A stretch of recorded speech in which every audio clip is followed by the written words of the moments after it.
Welcome to Research Rocks. In this video I am giving you demonstration how to use Assistive Touch on your Apple device like iPhone or iPad. So let's start as a demonstration how to enable Assistive Touch in your iPhone device. First of all, enter your setting and search accessibility, and then next options are available here, physical and monitor.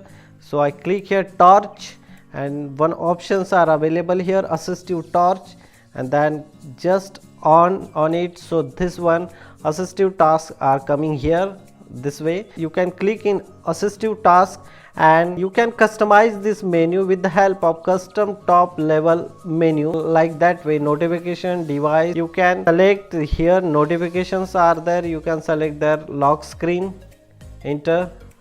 So here lock screen are come, device, you can select rotated screen, like that way.